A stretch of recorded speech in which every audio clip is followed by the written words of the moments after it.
نستعين على أمور الدنيا والدين والصلاة والسلام على أشرف الأنبياء والمرسلين سيدنا محمد صلى الله عليه وسلم وعلى آله وأصحابه ومن سار على نهجه إلى يوم الدين أما بعد اللهم زدنا علما وهدى وتقى وصلاحا يا رب العالمين قال الله تعالى في القرآن الكريم وهو أصدق القائلين أعوذ بالله من الشيطان الرجيم إن هذا القرآن يهدي للتي هي أقوم ويبشر المؤمنين الذين يعملون الصالحات أن لهم أجرا كبيرا.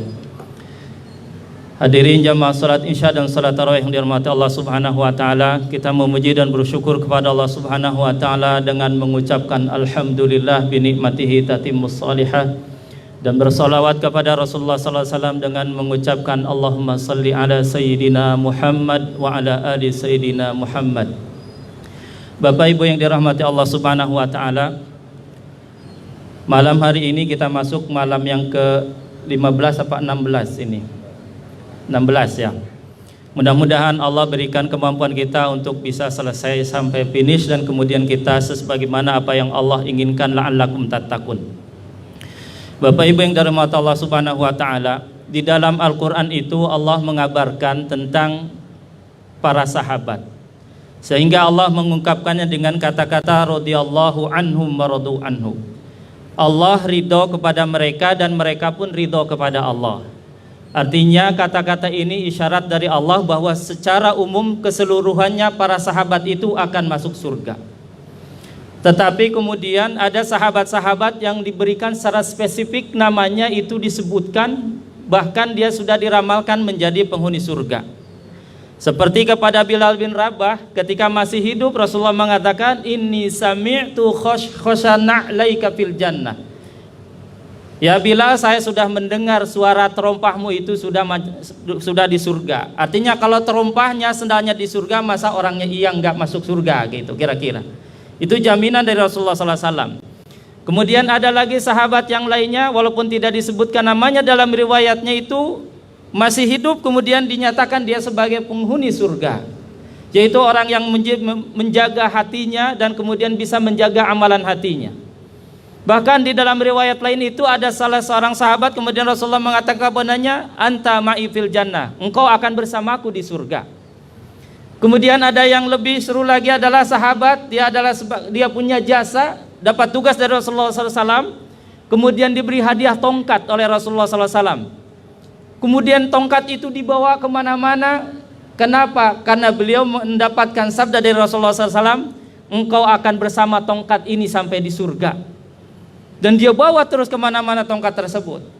Artinya Bapak Ibu yang dirahmati Allah Subhanahu wa taala, kenapa para sahabat ini secara spesifik namanya itu disebutkan sebagai penghuni surga? Artinya bahwa orang ini bukan orang sembarangan. Dia punya keistimewaan di hadapan Allah dan Rasulnya, walaupun secara status sosialnya mungkin orang biasa-biasa saja. Dan ini pun juga tidak kalah pentingnya lagi, kejadian ini pun pernah terjadi kepada Abu Bakar Siddiq radhiyallahu anhu warḍah. Di dalam riwayat Abu Hurairah radhiyallahu anhu, ada di dalam kitab Imam Muslim. Jadi ketika Rasulullah SAW bertanya kepada para sahabat itu tentang 4 hal. Yang pertama, man at'ama minkumul yauma miskinan. Siapakah di antara kalian yang hari ini man asbaha minkumul yauma shaiman. Yang pertama adalah siapa di antara kalian yang hari ini sedang berpuasa. Faqala Abu Bakar yang menjawab, ana ya Rasulullah. Kemudian Rasulullah bertanya lagi dengan pertanyaan kedua, man tabi'a minkumul yauma janazatan. Siapa di antara kalian yang hari ini sudah mengantar jenazah ke kuburan? Faqala Abu Bakar yang menjawab, ana ya Rasulullah, saya wahai Rasulullah. Kemudian bertanya lagi dengan pertanyaan ketiga, man at'ama minkumul yauma miskinan. Siapakah di antara kalian yang hari ini sudah memberi makan kepada orang miskin? Faqala Abu Bakar yang menjawab, ana ya Rasulullah. Kemudian Rasulullah SAW bertanya lagi dengan pertanyaan yang keempat, man ada minkumul yauma maridon. Siapakah di antara kalian yang hari ini sudah menjenguk orang sakit? Faqala Abu Bakar yang menjawab, ana ya Rasulullah, saya wahai Rasulullah SAW. Jadi 4 pertanyaan tersebut dijawabnya hanya oleh Abu Bakar Siddiq radhiyallahu anhu warḍah. Kemudian setelah mendengar itu Rasulullah SAW memberikan statement terakhirnya, majtama'a fimri'in illa dakhalal jannah. Di dalam riwayat ini disebutkan majtama'a fimri'in fi yaumin illa dakhalal jannah. Tidaklah 4 amalan ini berkumpul pada diri seseorang, pasti dia masuk surga. Sekali lagi, atau di dalam riwayat ini disebutkan tidaklah 4 amalan ini berkumpul pada diri seseorang, pada suatu hari pasti dia masuk surga. Begitulah para ulama menerjemahkan ketika ada sesuatu yang akan terjadi tapi diungkapkan dengan kata-kata fi'il madhi atau kata-kata lampau. Litahaqquqil wuqu, kata para ulama, artinya bahwa itu pasti akan terjadi. Bapak Ibu yang dirahmati Allah Subhanahu wa taala, ketika kita melihat dari pertanyaan-pertanyaan Rasulullah SAW, sebenarnya kita wajar mengatakan bahwa wajar saja ketika orang itu dijamin masuk surga. Karena sudah sempurna keimanannya, dia adalah menjadi orang yang istimewa di hadapan Allah dan Rasulnya. Makanya yang paling pertama Rasulullah SAW itu tanya adalah, siapa di antara kalian yang hari ini sedang berpuasa? Karena puasa ini berbeda, sangat ibadah yang begitu uniknya. Dia berbeda dengan ibadah yang lainnya, dengan sholat yang mungkin kelihatan gerakannya, dengan baca Al-Quran yang terdengar suaranya, bisa jadi ketika salah niatnya bisa kepleset niatnya. Tapi puasa ini tidak ada tandanya orang berpuasa dan yang enggak. Yang puasa jidatnya hijau, yang tidak puasa jidatnya merah, kan tidak ada. Tetapi ketika seseorang bisa melakukan itu, sudah menunjukkan sidqu alaqatihi billah, menunjukkan keseriusannya, kejujurannya, hubungannya dengan Allah.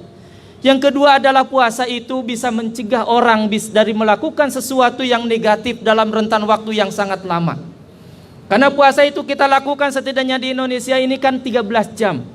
Dari jam 5 sampai jam 6 sore dia tercegah dan terhalangi untuk melakukan hal-hal yang negatif atau dalam tanda petik hal yang macam-macam. Kalau yang ibadah lain mungkin sudah selesai, dia tanda petik dia bisa melakukan hal yang macam-macam, tapi puasa ini dalam rentan waktu lama itu dia bisa mencegah itu.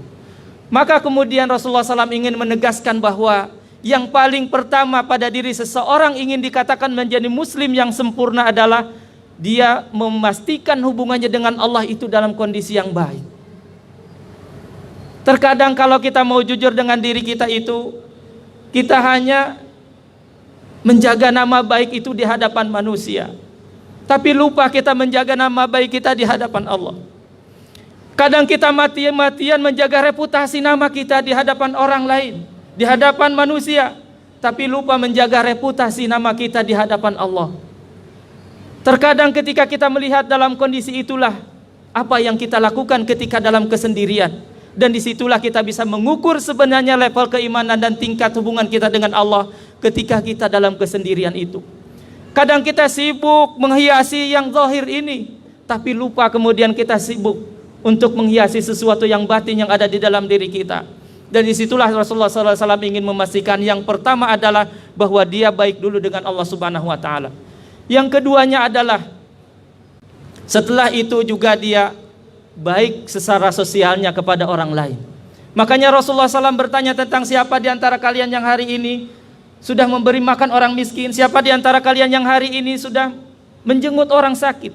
Mungkin kita mengatakan itu adalah hal aktivitas sosial biasa, tapi Rasulullah SAW memberikan itu sebagai makanah tersendiri, ada urgensinya tersendiri dalam Islam.